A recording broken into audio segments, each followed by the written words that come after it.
Friends, এই আরামবাগ টিভিতে একটা নিউজ দেখছিলাম, একটা মৌলবাদীর বক্তব্য শুনছিলাম।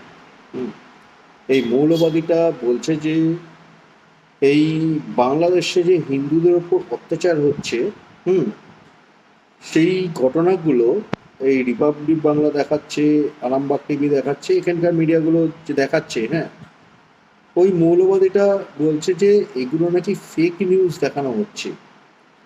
ওই মৌলবাদীটা এই রিপাবলিক বাংলা, তারপর আরামবাগ টিভির নাম করেছে, এরা নাকি ফেক নিউজ দেখাচ্ছে, এই সমস্ত বলছে। অ্যাকচুয়ালি এই যে ফেক নিউজ ওরা বলছে, ফেক নিউজ, ওদের এত সমস্যা কিসের? ওরা কেন এরকমভাবে, মানে এই ঘটনাগুলোকে চাপা দেওয়ার জন্য আমরা যে দেখাচ্ছি নিউজগুলো, সেই নিউজগুলোকে ওরা কেন ফেক বলার জন্য এত লাফালাফি করছে? তার একটাই কারণ, আমি ওই মৌলবাদীটার কথার মধ্যে থেকে আমি ধরতে পারলাম। আমি বলে দিচ্ছি কারণটা।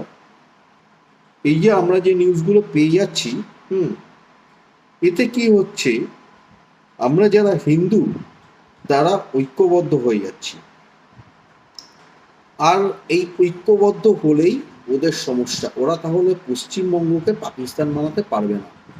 ওই যে বাংলাস্তান একটা ম্যাপ দেখছিলাম গতকাল, আরামবাগ টিভিতেই দেখছিলাম, এই পশ্চিমবঙ্গকে পুরো এই পূর্ব পাকিস্তানের মধ্যে ঢুকিয়ে দিয়েছে।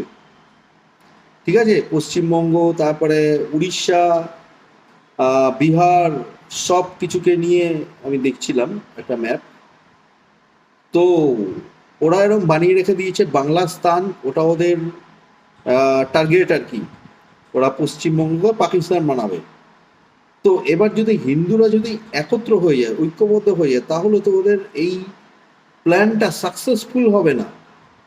ওরা সেই কারণে, হিন্দুরা যাতে ঐক্যবদ্ধ না হয়, সেই কারণে ওরা এই ঘটনাগুলোকে, এই যে বাংলাদেশের এই হিন্দুদের উপর অত্যাচার হচ্ছে, মূর্তি ভাঙা হচ্ছে, এই ঘটনাগুলো যে আমরা দেখাচ্ছি, এইগুলোকে ওরা ফেক বলে দিচ্ছে, ফেক প্রমাণ করার চেষ্টা করছে, ফেক বলে দিচ্ছে।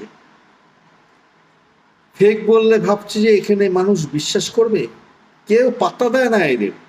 এইসব মৌলবাদীদের না সবাই জঙ্গি মনে করে, এরা হচ্ছে জঙ্গি জঙ্গি, এরা হিন্দুদের ক্ষতি চায়।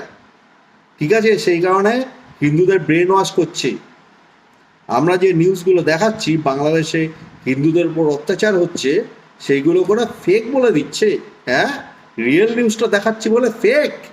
এরা সবকটা জঙ্গি, ঠিক আছে, এরা হচ্ছে পাকিস্তানি জঙ্গি।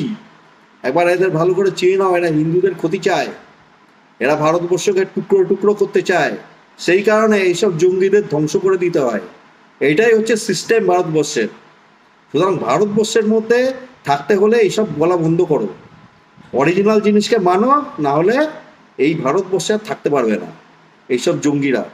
জানি না কোথা থেকে বলছে এইসব জঙ্গিরা। যাই হোক, যেখান থেকেই বলুক, ভারতবর্ষের মধ্যে যারা এইসব নীতি চালানোর চেষ্টা করছে, হিন্দুদের ভুল বোঝাচ্ছে, ব্রেন ওয়াশ করছে, তারা সামলে নিক নিজেদেরকে, কিছুদিন পর তাদের এই ভারতবর্ষ থেকে তাড়ানো হবে, থাকতে পারবে না এই ভারতবর্ষে। ঠিক আছে, হিন্দুদের ওপর অত্যাচার করার জন্য হিন্দুদের ভুল বোঝাচ্ছে, ব্রেন ওয়াশ করছে, আর বাংলাদেশের নিউজগুলোকে ফেক বলছে। আমরা যে রিয়েল ঘটনা দেখাচ্ছি সেগুলো ফেক বলে দিচ্ছে। এসব জঙ্গিগুলো, এদেরকে ধ্বংস করে দেওয়া উচিত, একদম ডিস্ট্রয় করে দেওয়া উচিত, অস্তিত্ব ডিলিট করে দেওয়া উচিত এইসব জঙ্গিদের। এরা হচ্ছে সমাজের জঞ্জাল, এসব জঙ্গিরা। আরামবাগ টিভিতে তোমরা দেখে নিও এই জঙ্গিটার কথা।